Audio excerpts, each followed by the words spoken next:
नमस्कार, मी निरंजन. इजी न्यूजमध्ये आपल्या सर्वांचं मनपूर्वक स्वागत.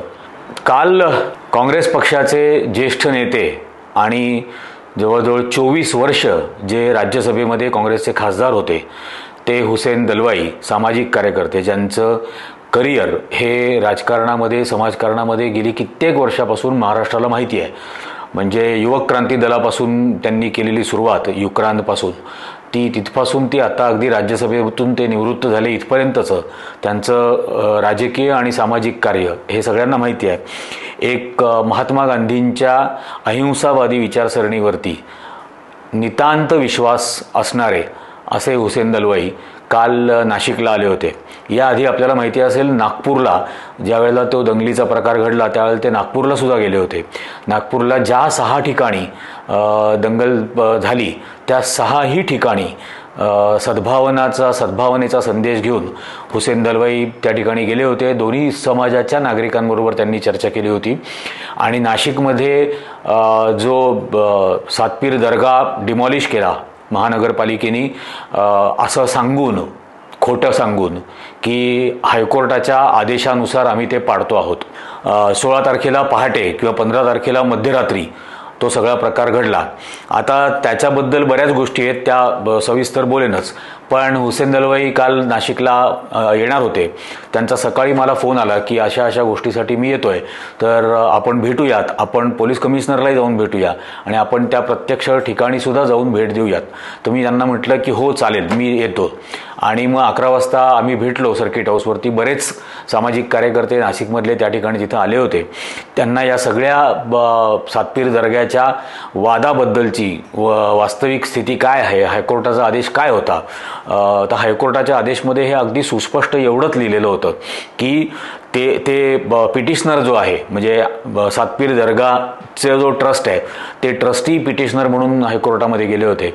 आणि हायकोर्टाने 12 मार्चला ती ऑर्डर आहे आणि त्यात त्यांनी असं म्हटलंय की आम्ही 12 मार्चला पिटिशनरला विचारलं की तुमच्याकडे ह्याचं सिद्ध करण्यासाठी, ऑथरायझेशन सिद्ध करण्यासाठी किंवा ते कायदेशीर आहे हे सिद्ध करण्यासाठी पुरावा आहे का. त्यावरती हायकोर्टाने असं नोंदवलं की पिटिशनरकडे आजच्या घडीला तो पुरावा नाही आहे. ॲज ऑफ टुडे असं त्यात लिहिलेलं वाक्य आहे, तुम्ही पाहू शकाल. तर ॲज ऑफ टुडे त्यांच्याकडे ते कागदपत्र नाही आहेत. आणि लगेच ॲज ऑफ टुडे त्यांनी ठरवून टाकलं की हायकोर्टाने की आता खरं तर ॲज ऑफ टुडे यांच्याकडे कागदपत्र नाही आहेत असं म्हटल्यानंतर हायकोर्टाने काय करायला पाहिजे होतं, तर त्यांना ठीक आहे 24 तासाची मुदत देतो, उद्या आणून दाखवा कागदपत्र, परवा आणून दाखवा, 7 दिवसात आणून दाखवा. 7 दिवसात म्हणजे 7 दिवसाचा अवधी दिला असता समजा, किंवा 24 तासाचा अवधी जर दिला असता कागदपत्रांसाठी, तर नाशिकवरती काय आभाळ कोसळणार नव्हतं, गारपीट होणार नव्हती, भूकंप होणार नव्हता, सुनामी येणार नव्हती, काहीच होणार नव्हतं. तर ॲक्च्युली ज्या न्यायालयाला न्याय करायचा असतो त्यांना निकाल द्यायची घाई होती, न्याय नव्हता करायचा. त्यामुळे त्यांनी ही कागदपत्र आणून दाखवा असा न्याय नाही दिला, त्यांनी निकाल देऊन टाकला की याचा अर्थ हे बेकायदेशीर आहे आणि पिटिशनरने हे पिटिशन विड्रॉ करून घेतलंय. आता हे बेकायदेशीर आहे एवढंच म्हटलं, त्यांनी असं म्हटलं का महानगरपालिका की हे तोडून टाका. बरं, त्यानंतर हे 12 मार्चला झाल्यानंतर पुन्हा पिटिशनर हायकोर्टामध्ये गेले, ते कागदपत्र घेऊन गेले. ते पिटिशन हायकोर्टामध्ये दाखल केल्यानंतर हायकोर्टाने ते लिस्टिंगच करत नाही. म्हणजे हायकोर्टात पिटिशन दाखल करणं हा एक भाग असतो आणि दुसरा हायकोर्टचा जो रजिस्ट्रार असतो तो कुठल्या बेंचच्या समोर याची सुनावणी होईल हे लिस्टिंग करतो. तर ते लिस्टिंगच केलं गेलं नाही. रोज 7 दिवस त्याचा पाठपुरावा केला गेला. ते ज्यावेळेला झालं नाही, लिस्टिंग जेव्हा झालं नाही, त्यावेळेला पिटिशनर सुप्रीम कोर्टामध्ये गेले. या सातपीर दर्गाचे सुप्रीम कोर्टामध्ये गेले आणि सुप्रीम कोर्टात त्यांनी हे सांगितलं की हायकोर्टामध्ये आम्ही हे वारंवार रोज फॉलोअप केला तरीही या मॅटरला अर्जन्सी म्हणून लिस्टिंग करून घेतलेलं नाही. हायकोर्टाने नकार दिला. थोडक्यात अर्जन्सी म्हणून याला ट्रीट करायला, विशेषतः एक धार्मिक स्थळ हे पाडलं जात आहे अशा वेळेला हे करून घ्यायला हवं होतं, पण ते नाही करून घेतलं. आता याच्यामध्ये मिलीभगत कोणाची होती, कोणी आदेश दिले होते का सरकारमधून कोणी दबाव आणला होता का न्यायालयावरती, हे सरकारने किंवा न्यायालयाने सांगायचं आहे.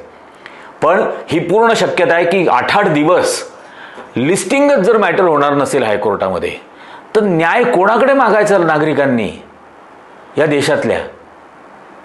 आणि आता हायकोर्टात ज्या वेळेला पिटिशन दाखल केलं त्यावेळेला पिटिशन दाखल केल्यानंतर त्याची कॉपी ही त्याच्या म्हणजे प्रतिवादी जो असतो, उदाहरणार्थ नाशिक महानगरपालिका, यांनाही सर्व्ह केली जाते. त्यामुळे नाशिक महानगरपालिकेला हे 100% माहिती होतं की हायकोर्टामध्ये पिटिशन दाखल केलेली आहे. त्याचं लिस्टिंग झालेलं नव्हतं एवढंच, पण पिटिशनची एक कॉपी ही सर्व्ह केलेली असते दुसऱ्या प्रतिवादीला. त्यामुळे महानगरपालिकेला हे माहिती होतं. अशा परिस्थितीमध्ये हायकोर्ट लिस्टिंग करून घेत नाहीये हे कळल्यानंतर हे मॅटर सुप्रीम कोर्टामध्ये गेलं आणि सुप्रीम कोर्टामध्ये याचे पिटिशन दाखल केली आणि सुप्रीम कोर्टाने अर्जन्सीनी हे दाखल करून घेतलं. त्यांनी सर्वात पहिले म्हणजे 16 तारखेला सकाळी त्याचं हिअरिंग होतं. त्याच्या आत नाशिक महानगरपालिकेने 1 तारखेला नोटीस लावली, ते पण तुम्ही बघू शकता. 1 तारखेला नाशिक महानगरपालिकेने त्या सातपीर दर्गाच्या भिंतीवरती एक नोटीस चिटकवून दिली की असं असं हायकोर्टाने त्यांच्या आदेशात म्हटलेलं आहे, त्यामुळे आम्ही 15 दिवसाची मुदत देतोय याला. आता 1 तारखेला हे दिलं, त्यात म्हणजे पुन्हा असे गोष्टी आहेत. आणि वरती तारीख टाकली आहे 1 एप्रिल, खालती वाक्य आहे नोटीस चिटकवण्याची तारीख, आणि तिथं कोणतीही तारीख लिहिलेली नाही आहे. त्यामुळे माझं असं स्पष्ट म्हणणं आहे की ती नोटीस त्या ठिकाणी 1 तारखेला लावलीच नाही, ती लिहिली 1 तारखेला, ती 12 तारखेला लावली, कारण खाली काहीच लिहिलेलं नाही कधी चिटकवली. ती खुशाल त्या ठिकाणी चिटकवून दिली. बरं, ते चिटकवून दिल्यानंतर 15 तारखेला त्याची मुदत संपत होती. आता काल आम्ही पोलीस कमिशनरांना भेटलो, त्यावेळेला पोलीस कमिशनरांनी असं सांगितलं की 15 तारखेला नाशिकचे शहरे खतीब आणि मुस्लिम समाजाच्या वेगवेगळ्या भागांमधल्या प्रमुख लोकांबरोबर आमची बैठक झाली आणि त्यात शहरे खतीब यांनी असं कबूल केलं की आम्ही स्वतः तो दर्गा काढून घेतो. आता याच्यावरती शहरे खतीबनी पुढे येऊन सांगायला पाहिजे की हे खरं आहे का खोटं आहे, पण असं कमिशनरने सांगितलं. त्या ठिकाणी आम्ही 8 जण होतो कमीत कमी, त्यांच्या समोर सांगितलं. हुसेन दलवाई होते, मी होतो, माझ्या व्यतिरिक्त आणखीन काही त्या ठिकाणी कार्यकर्ते होते सामाजिक. पण त्यांनी असं सांगितलं की शहरे खतीबनी हे कबूल केलं, आम्ही स्वतः काढून घेतो, आम्ही कणात लावतो साईडनी वरती वगैरे, म्हणजे आजूबाजूच्या लोकांना दिसणार नाही आतमध्ये काय केलं जातंय. आम्ही आतमध्ये कुराण पठण करू आणि कुराण पठण झाल्यानंतर आम्ही स्वतः त्या सातपीर हे दर्गा आम्ही स्वतः काढून घेऊ. आणि 15 तारखेला ज्या वेळेला त्या ठिकाणी त्यांनी ते कणात बिनात लावली आणि ते काय कुराण पठण वगैरे त्या ठिकाणी सुरू केलं, आणि मग त्या ठिकाणी खतीब यांच्या विरोधामधला एक ग्रुप त्या ठिकाणी 1000 जणांना घेऊन आला आणि त्यांनी तिथं सगळा तो गोंधळ घातला. आता माझे साधे प्रश्न आहेत याच्याबद्दल की त्यांनी समजा आतमध्ये कुराण पठण सुरू केलं होतं आणि स्वतः शहरे खतीब आणि बाकीची लोक ते स्वतः तो दर्गा काढून घेणार होते, म्हणजे पाडणार होते, काढून घेणार होते, जे काय आहे, तर मग त्या ठिकाणी नाशिक महानगरपालिकेने 2 बुलडोझर पाठवायचं कारण काय होतं, संबंध काय होता? जर त्यांनी स्वतः काढून घेणं ॲग्री केलं होतं, मान्य केलेलं होतं, तर महानगरपालिकेने त्या ठिकाणी बुलडोझर पाठवण्याचं कारण काय, संबंधच कुठे येतो? याचा अर्थ जाणीवपूर्वक हा तणाव कोणाला तरी निर्माण करायचा होता. महानगरपालिकेच्या आयुक्तांना कोण आदेश देत होतं माहीत नाही, पण महानगरपालिकेच्या आयुक्तांनी त्या ठिकाणी 2 बुलडोझर पाठवले आणि 2 बुलडोझर पाठवलेत आल्याचं कळल्यानंतर त्या ठिकाणी काय जी लोक जमली ती जमली. कोणी म्हणतं 1000 जमले, कोणी म्हणतं 1500 जमले, पण तो सगळा प्रकार घडला. लाईट बंद झाले, लाईट बंद झाल्यानंतर आजूबाजूच्या इमारतींवरून त्या ठिकाणी दगडफेक सुरू झाली. आता आजूबाजूच्या इमारती जर या सगळ्या हिंदू बहुल आहेत, तर हिंदू बहुल इमारतींच्या गच्चीवरती दगड नेण्याची परवानगी कोणी दिली? त्या इमारतीमध्ये राहणाऱ्या हिंदूंनी त्या लोकांना दगड नेऊ दिली का वरती? हे साधे प्रश्न आहेत याच्यातले. आणि बरोबर लाईट गेल्याबरोबर त्या ठिकाणी दगडफेक सुरू झाली. आता एवढ्या मोठ्या परिसराचा लाईट, पोलिसांचं असं म्हणणं कोणीतरी अज्ञात व्यक्तीने केला. माझं असं म्हणणं, असे एरियाचे कॉलनीजचे कॉलनीच्या सार्वजनिक लाईटचे असे कॉमन स्विच असतात का, मेन स्विच दिलेले, की तो मेन स्विच बंद, आणि सगळ्या नागरिकांना माहीत असतो तो मेन स्विच, की कोणी जाऊन तो बंद करून टाकेल, असं होऊच शकत नाही. MACBच्या अधिकाऱ्यांशिवाय कोणीही त्या ठिकाणचा विद्युत पुरवठा कट करू शकत नाही. तो कोणी केला? MACBच्या अधिकाऱ्यांना कोणी कळवलं? त्यांचे कॉल डेटा रेकॉर्ड तपासणार आहेत का? त्या MACBच्या संबंधित अधिकाऱ्याचा कॉल डेटा रेकॉर्ड तपासा. नाशिक महानगरपालिकेच्या आयुक्तांचा कॉल डेटा रेकॉर्ड तपासा. कोणी बुलडोझर पाठवाल तिथं सांगितलंय? जर शहरे खतीब आणि बाकीच्या मुस्लिम नेत्यांनी हे जर कबूल केलं होतं की आम्ही स्वतः हे काढून घेऊ कुराण पठण झाल्यानंतर, आणि 3 दिवसाचा अवधी मागितला होता, तर का त्या ठिकाणी बुलडोजर पाठवला? का त्या ठिकाणचे लाईट बंद केले? कोणाच्या आदेशावरून लाईट बंद केले गेले? अज्ञात म्हणून चालणार नाही, हे इन्व्हेस्टिगेट करायला लागेल. कॉल डेटा रेकॉर्ड काढून इन्व्हेस्टिगेट करायला लागेल की बरोबर लाईट कोणी घालवले, ते दगड वरती कोणी नेले, ते सगळं दगडफेक झाली, अश्रुधूर झाल्यानंतर ते निवळलं, सगळेजण पळून गेले. त्यानंतर एका पोलीस अधिकाऱ्याची बाईट आहे. त्या पोलीस अधिकाऱ्याने सांगितलं की आम्ही सौम्य बळाचा वापर केला. त्यांना तात्काळ नियंत्रित आणण्यासाठी सौम्य बळाचा वापर करून त्यांना नियंत्रित आणण्यात आलेला आहे. सध्या परिस्थिती पूर्णपणे शांतता आहे. अश्रुधुराच्या नळकांड्या फोडल्याबरोबर जमलेले सगळेजण तिथून पळून गेले, आणि ते पळून गेल्यानंतर पोलीस कमिशनरचं असं म्हणणं की आम्ही ऑन द स्पॉट काय 10-15 जणांना पकडलं. आणि मी त्यांना विचारलं सुद्धा की त्या 10-15 जणांपैकी ड्रग्ज घेणारे किती होते, कारण या नाशिकमध्ये ड्रग्सचा धंदा कोण करतं हे सगळ्यांना माहिती आहे. वडाळ्यापासून जुन्या नाशकापर्यंत सगळ्यांना माहिती आहे की ड्रग्सचा धंदा कोण करतं, या ड्रग्सच्या धंद्यामधला आरोपी कोण होतं, या ड्रग्सच्या धंद्यामधला आरोपी कोणत्या आमदाराबरोबर फिरत असतो. फोटो बघा, फोटो बघून घ्या. आणि या बड्या भाभी 4 महिन्यापूर्वी तिथं आंदोलन करून घोषणा देत नव्हत्या की जिथं जिथं थडगा असेल त्या ठिकाणी हनुमान मंदिर बांधू. मग एवढा बेसिक इंटेलिजन्स पण नाहीये का पोलिसांकडे की अशी उघड भाषणं झाल्यानंतर इथं तणाव निर्माण नाही होऊ द्यायचा? म्हणजे आर्टिफिशियल इंटेलिजन्स किंवा इंटेलिजन्स आर्टिफिशियल किंवा मिनिमम इंटेलिजन्स इतका तर असायला हवा ना पोलिसांकडे, की इतकं उघड बोलल्यानंतर तिथं तणाव निर्माण होईल. आणि हे तणाव निर्माण करणारी वक्तव्य केली जात आहेत. तो नितेश राणे करतोय, बडी भाभी करते. मग यांच्यावरती कंट्रोल केला पाहिजे. आणि ते खुशाल ड्रग विकणाऱ्यांबरोबर सन्मानाने फोटो काढतात. ज्या माणसाला त्याला काय चिपड्या म्हणतात का काहीतरी म्हणतात, त्या आरोप पोलिसांनी अटक करून हजर केलं होतं ना एमडी ड्रग्सच्या गुन्ह्यामध्ये कोर्टामध्ये. त्याच्याबरोबर राजरोज फिरतात भारतीय जनता पक्षाचे आमदार, ड्रग्ज विकणारे आरोपी बरोबर.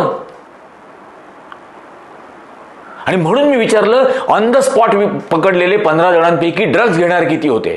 ते म्हणे आम्हाला माहित नाही. आता मला पटतच नाही, हे माहित नाही म्हणजे काय? अटक केल्यानंतर 24 तासात मेडिकल नाही करायला लागत? त्या मेडिकलमध्ये कळलं नाही ड्रग्ज घेणारं कोण होतं? बरं, अटक केल्या 16 तारखेला अटक केल्यानंतर तुम्हाला समजा त्यांनी 24 तासात मेडिकल, आज जरी मेडिकल केली ना तरी कळेल ड्रग्ज घेणारे आहेत की नाही. आणि हे आता यायलाच पाहिजे समोर. हे जाणीवपूर्वक वातावरण चिघळवलं गेलं तिथलं. आणि 16 तारखेला सकाळी सुनावणी करताना सर्वोच्च न्यायालयाने याच्यावरती स्टे दिला. हायकोर्टाच्या रजिस्ट्रारकडे जाब मागितला की असं कसं तुम्ही 7 दिवस झाले लिस्टिंग करून घेतलं नाही. नाशिक महानगरपालिकेला स्टे दिला, त्यांच्याकडून उत्तर मागवलं, पण पहाटे 5 वाजता जाऊन ते पाडून टाकलं होतं. आणि मग जर का हायकोर्टाच्या आदेशावरून असं म्हणत असतील राजरोसपणाने, जे हायकोर्टाने म्हटलेलं नाही, हायकोर्टाच्या आदेशावरून पाडलं गेलं असं जे म्हणतात, याच्यात त्यांना काही प्रश्न विचारणार आहेत की नाही? या सर्वोच्च न्यायालयाने स्टे दिला ना तिथं, आणि ते स्टे दिल्याच्या 5 तास आधीच हे पाडून टाकलं. आणि आदेशानुसार जर पाडत होतात तुम्ही, तर असं अचानक मध्यरात्री अंधारामध्ये जाऊन चोऱ्या भामट्यासारखं पाडायची काय गरज होती? जर शहरे खतीब आणि बाकीचे लोक स्वतःहून तो सातपीर काढून घेणार होते, तर तिथे बुलडोजर पाठवण्याची काय गरज होती? त्यामुळे हे अत्यंत संशयास्पद प्रकरण आहे, अत्यंत संशयास्पद प्रकरण. आणि म्हणून हे सगळं पोलिसांना सांगितलं. त्या ठिकाणी ज्या निरपराध लोकांना पकडलं जात आहे, म्हणजे 57 मोटरसायकल जप्त केल्या असं पोलिसांनी सांगितलं. पोलीस अधिकाऱ्यांनीच सांगितलं बाईट देताना की सौम्य बळाचा वापर केला.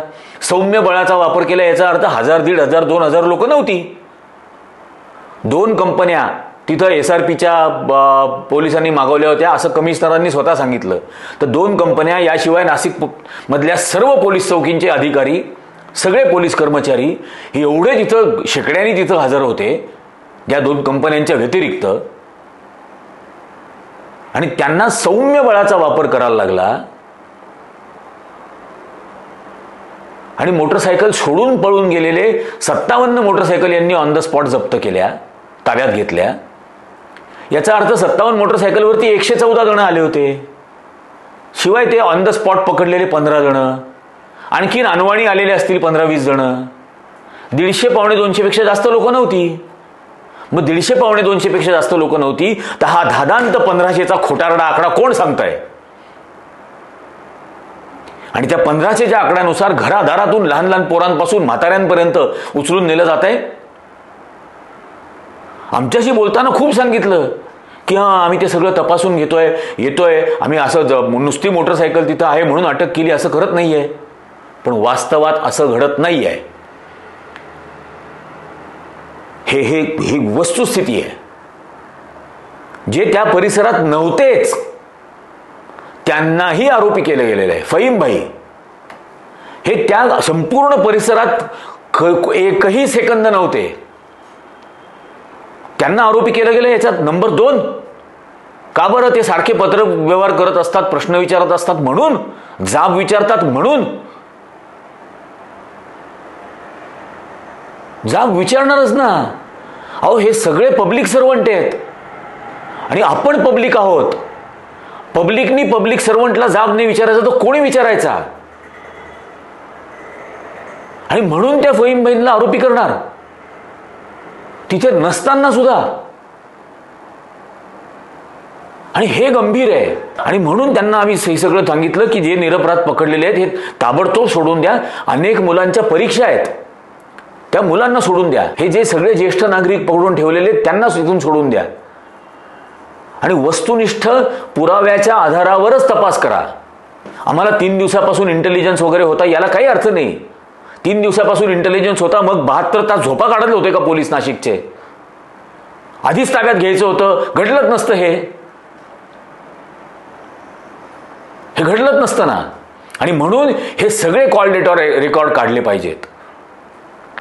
त्या तो कोण MD ड्रग्सचा आरोपी होता त्याच्यापासून हे सगळ्यांचे कॉल डेटा रेकॉर्ड काढले पाहिजेत. आणि मग आम्ही सांगितलं की त्या स्पॉटवरती आम्हाला जायचंय, आम्हाला तिथं बघायचंय, जमलं तर त्या परिसरातल्या नागरिकांशी संवाद साधायचा आहे आणि इथं शांतता कायम राहील हे त्यांना आवाहन करायचंय. हो, त्या प्रत्यक्ष दर्ग्यापर्यंत जाऊ नका, पण जिथं दगडफेक झाली वगैरे तिथपर्यंत तुम्ही जा, असं स्वतः नाशिक चे पोलीस आयुक्त आम्हाला म्हणाले. आणि म्हणून आम्ही तिथून परत त्या सह्याद्री हॉस्पिटलच्या पलीकडच्या स्पॉटवरपर्यंत गेलो. तर तिथं बॅरिकेड लावून ठेवलेले तिथं असलेल्या पोलीस अधिकाऱ्यांनी सांगितलं आम्ही तुम्हाला जाऊच देणार नाही तिथून. बरं, तिथं पोलीस अधिकारी कोण?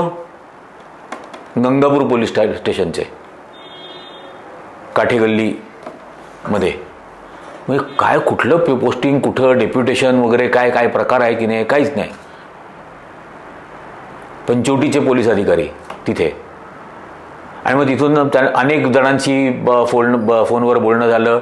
DCP क्राईम बच्छाव साहेब तिथं होते, त्यांच्याही बरोबर बोलणं झालं. तेही पुन्हा पोलीस आयुक्तांशी बोलले, पण जाऊ द्यायचं नाही म्हणून सांगितलं. तेव्हा गांधीवादी असलेल्या हुसेन दलवाई यांनी सांगितलं की आम्ही आता इथं सत्याग्रह करणार असं म्हणून तिथं खालीच बसून घ्यायला ज्या वेळेला सगळ्यांनी आम्ही सुरुवात केली तेव्हा पोलिसांनी ताब्यात घेतलं आणि पोलीस तिथून आम्हाला हटवलं आणि गंगापूर रोड पोलीस स्टेशनला घेऊन गेले. तिथं बसू दिलं नाही, तिथं जाऊ दिलं नाही, तिथं नागरिकांची बोलणं करू दिलं नाही. सौहार्दाची आणि सद्भावनेची बोलणी करायची होती त्या ठिकाणी, पण तेही करू दिलं नाही. तिथं एक पोलीस अधिकारी मला फोनवर दाखवतात की त्या परिसरातल्या सोसायटीनी पत्र दिलेलं आहे की इथं कृपया कोणालाही पाठवू नये, इथं कोणी आलं तर आम्ही त्याला विरोध करू. म्हणजे त्या परिसरातली काही लोक असं कागदावरती तुम्हाला लिहून देत आहेत की तिथे कोणी पाहणी करायला आलं तर आम्ही कायदा सुव्यवस्थेचा प्रश्न निर्माण करू, धमकी देत आहेत. आणि त्या धमकी देणाऱ्या नागरिकांवर काही नाही कारवाई. आणि ही वेगळीच तऱ्हा की विक्टिमला नाही भेटायचं तर मग काय ऑपरेसरला भेटायचं? पीडितांना नाही भेट घ्यायला जायची, नाही तर मग शोषणकर्त्यांना भेटायला जायचं? ही कुठली तऱ्हा आहे? पण या सगळ्या निमित्ताने आणि आता जे हायकोर्टात पिटिशन दाखल झालेलं आहे, मी स्वतः सांगतो मी इंटरव्हेन्शन दाखल करणार आणि त्या संबंधी असलेले सगळे कागदोपत्री पुरावे जेवढे आहेत ते सगळे कागदोपत्री पुरावे इंटरव्हेन्शन म्हणून तिथं दाखल करणार. 100% दाखल करणार.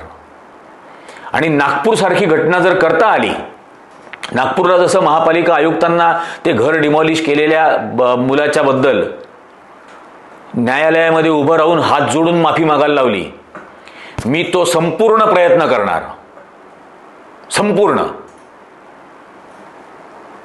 की ही बेकायदेशीर कारवाई झालेली आहे आणि ते करू सिद्ध. पण असा संपूर्ण काल दिवस गेला संध्याकाळपर्यंत. त्यानंतर पत्रकार परिषद, तिथं पोलीस स्टेशनच्या बाहेर पत्रकार जमले होते, त्याच्यानंतर पुन्हा सर्किट हाऊसमध्ये पत्रकार जमलेले होते, तिथंही पत्रकार परिषद झाली. आणि असं सगळं होऊन तो कालचा याच्यातला दिवस संपला.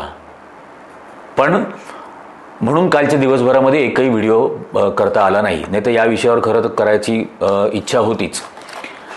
पण माझं या निमित्ताने सगळ्यांना म्हणणं आहे की कृपा करून या देशामधली धार्मिक सौहार्दता टिकायला हवी.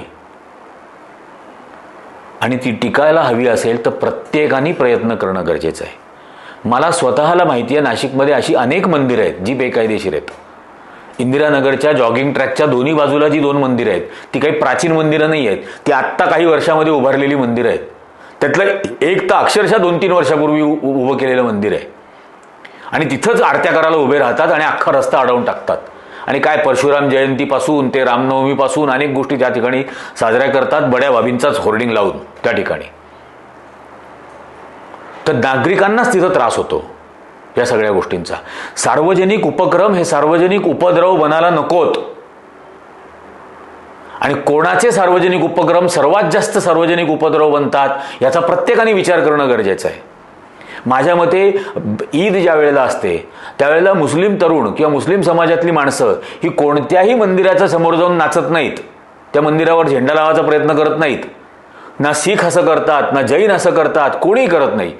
आणि माझं पोलीस कमिशनरच्या बद्दल सुद्धा माझं काल तेच म्हणणं होतं की जसं मुंबईमध्ये पार्ल्यामध्ये जैन जमले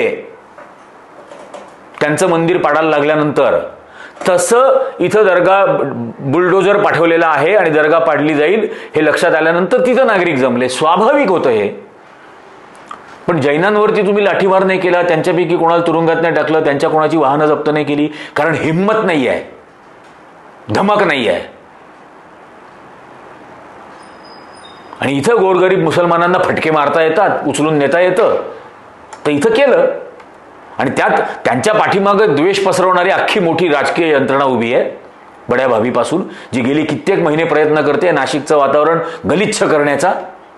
पण ही नाशिकची परंपरा नाही आहे. आणि असं होऊ द्यायचं नसेल, आणि हे शहरामध्ये जर होऊ द्यायचं नसेल, महाराष्ट्राला द्वेषाची प्रयोगशाळा जर बनवू द्यायचं नसेल, तर आपल्या प्रत्येकाने त्यासाठी प्रयत्न करणं गरजेचं आहे. माझ्या बाजूनी काल आम्ही तो प्रयत्न केला, मी रोज करत राहीन असं जेव्हा जेव्हा घडेल तेव्हा. पण ही कळकळीची विनंती. आणि याबद्दल तुम्हाला काय वाटतं? महाराष्ट्राला या धार्मिक द्वेषाची प्रयोगशाळा बनवू द्यायचं का? याचा प्रत्येकाने गांभीर्याने विचार करणं गरजेचं आहे. तुम्हाला काय वाटतं हे खाली नक्की कमेंट करून सांगा. हा व्हिडिओ जास्तीत जास्त लोकांना शहाणं करण्यासाठी पाठवा, त्याची लिंक शेअर करा, जास्तीत जास्त लोकांनी या व्हिडिओला लाईक करा. आता आजच्या भागामध्ये इतकंच. धन्यवाद.